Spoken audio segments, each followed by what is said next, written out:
Hey there, it's Ty Goodwin of Bankable Brilliance University. And today I want to share with you 3 ways you're leaving money in the seats at your speaking engagements. Earlier this year, I spoke with a woman who was just getting started with doing more speaking. She already had a solid client base, she was doing a podcast, but now she was looking to go from stage to stage sharing her story. She had recently gotten an invitation to speak, and she was one of maybe 6 or 7 people that were speaking at this event. She confided in me that she was embarrassed because out of those 6 people that took the stage, she was the only one that did not have an offer to invite people to at the end of her presentation. And she felt really embarrassed and she felt like she was out of place. And so we had a really good talk about what she could do to switch that. And now I know this happens to a number of people. You have gotten momentum with your speaking. You are really getting lots of accolades and even a few clients. However, you're leaving a lot of money in the seats because of 3 things that I'm going to share with you right now. Lisa Sasevich is one of the people that I follow online, and I know she teaches people how to speak to sell. I'm brilliant at helping people figure out exactly what to sell. Back in the olden days when I was still in corporate America, it was my job to work with subject matter experts. Whether it was in sales, IT, finance, or management. And it was my job to take all of the information, ideas, and expertise out of their heads and turn it into classes, online courses, workbooks, worksheets, job aids, and performance improvement systems. Now I do the same thing for my clients. So if you're a speaker, if you're a coach or a consultant, and you've got lots of content, you've got expertise, you've got ideas, but you're not quite sure how to put all those things together in a product or program that you can sell, we should talk. So let's get back to those 3 ways you might be leaving money in the seats.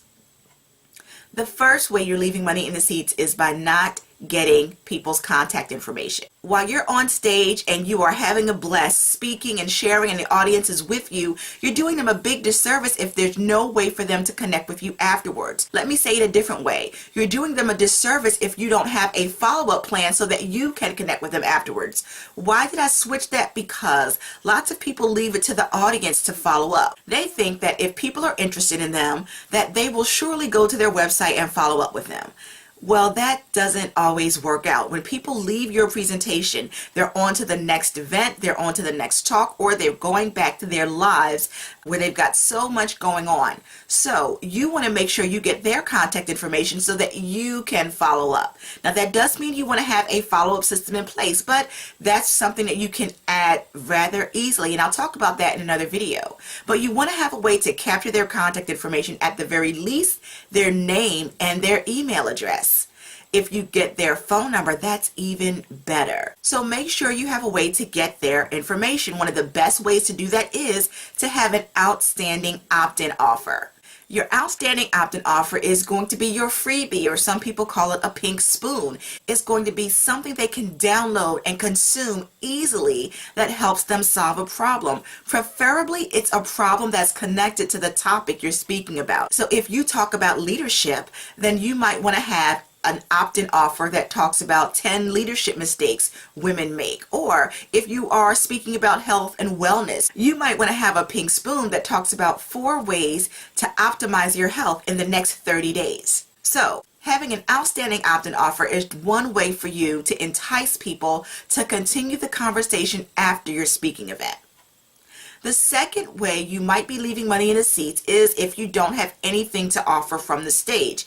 Now, I know that all events don't allow you to sell from the stage, but for those that do, you need to be prepared.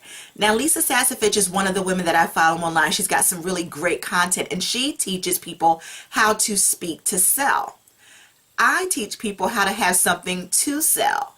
So you want to create a product offering or program that is connected to your topic and something that your audience will be absolutely hungry for because you've done such a great job of speaking to them about the problem and the solution. They're going to want to work with you to actually get that solution implemented. one of the best things you can do as a speaker is invest time in creating a product or package that you can offer your audience. If you're allowed to make an offer from the stage, you really want to take advantage of that because it's one of the best ways to extend the relationship with your audience. Listen, you've already done a great job speaking and you've gotten them excited.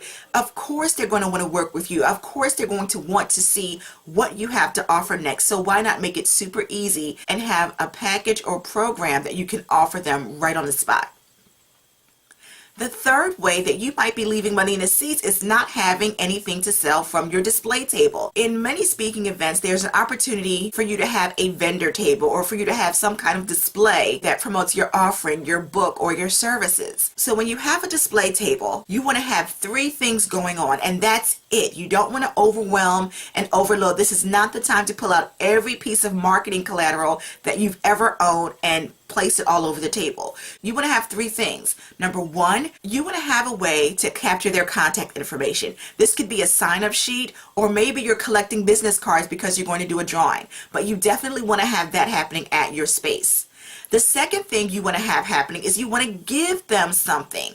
So this is a little bit different than your opt-in offer. This might be a really quick tip sheet that you're giving them. This could be a half sheet that you're giving them, but you want to give them something that they take away and walk away with other than a business card that showcases your expertise and, more importantly, has your contact information on it. Now, it's even better if it has a bonus that they can get if they follow up or take action based on the handout that you give them.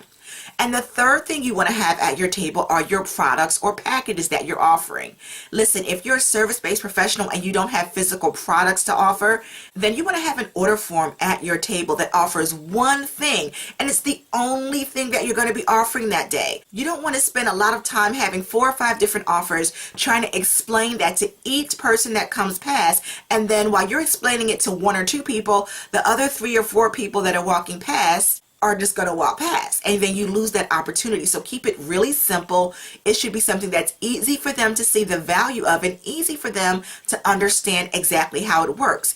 If it's really complicated, then we probably need to talk, because I can help you find a better way to turn your content into cash flow. If you do have physical products, whether it's your book, a workbook, a CD series, audios, whatever you have to offer, you want to limit that as well to 3 or 4 things and stock them well.